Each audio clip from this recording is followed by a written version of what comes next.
370 points on the upscale. We'll have more coming up in Money Watch. And AccuWeather, this is mostly sunny, breezy, and nice with a high of 83 degrees.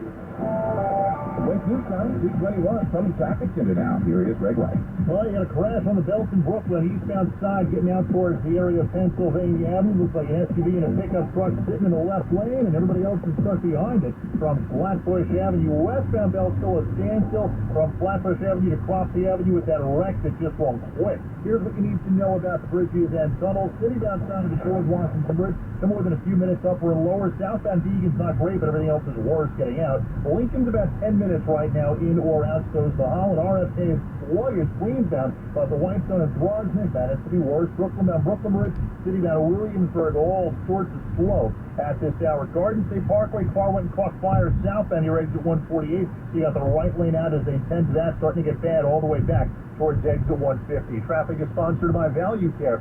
Value Care is currently hiring home health aides, personal care assistants, and consumer-directed personal assistants. All shifts available, including live-in companions for private pay patients. Value Care has a great training school. Visit ValueCareInc.com. That's ValueCareInc.com. I'm Greg Rice on 1010 Win. All right, everybody, listen up. The DOE put out its COVID protocol for the public school session, which begins September the 8th. It's basically the same protocols as last year, but with a few concessions. Folks won't have to do those daily health screenings and no more random in-school testing. Nope. Instead, they'll send 4 test kits to the house with students, parents, and teachers to use if there's an exposure. Also, masks won't be required, but strongly recommended if there's an exposure. Students and staff must wear masks, by the way, when returning to school on the 6th and 10th day after showing symptoms or testing positive, whichever. You also have to wear a mask if you're going to a school medical facility or you're showing signs of COVID.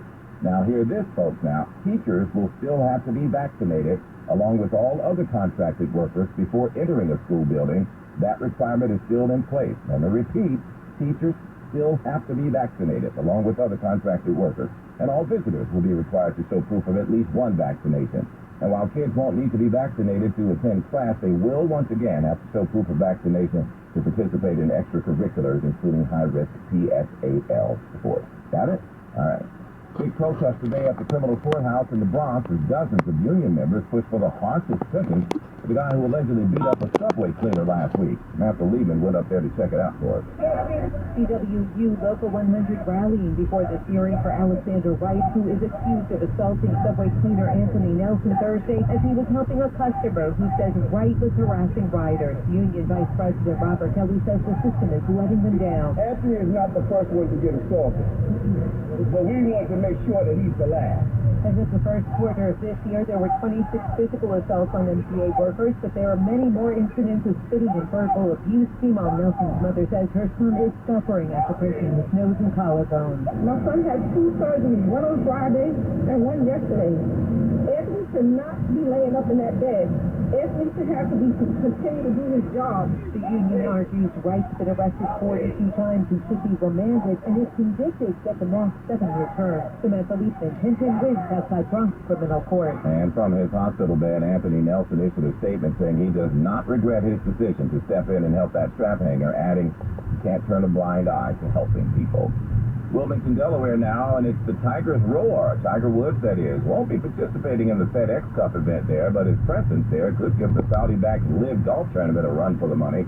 As Steve Capon reports, Tiger trying to talk fellow PGA golfers down off the cliff. At the British Open, Tiger Woods was critical of players who joined the Saudi golf circuit. These players are doing it for guaranteed money. What is the incentive to practice? What is the incentive to go out there and earn in the dirt? Now reports say he'll meet with some top-ranked players at a PGA playoff event this week in Delaware, just after a PGA Player Advisory Council meets. One player invited told ESPN it's about rallying support. Last week, a judge stopped 3 players who defected from competing in the PGA's postseason. Yeah, Woods says players who joined the Live tournament have turned their back on what has allowed them to get to their current positions in golf in the first place, of course, referring to the PGA. Wednesday time 226, 10 now Bloomberg Money Watch on 1010 Wins. We're sponsored by ENT and Allergy in affiliation with Mount Sinai. As we say good afternoon to Andrew L.J.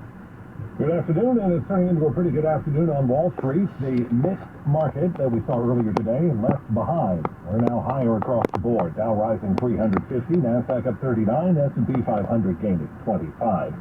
The nation's once hot housing market is losing its heat in a hurry. Today, government numbers show an almost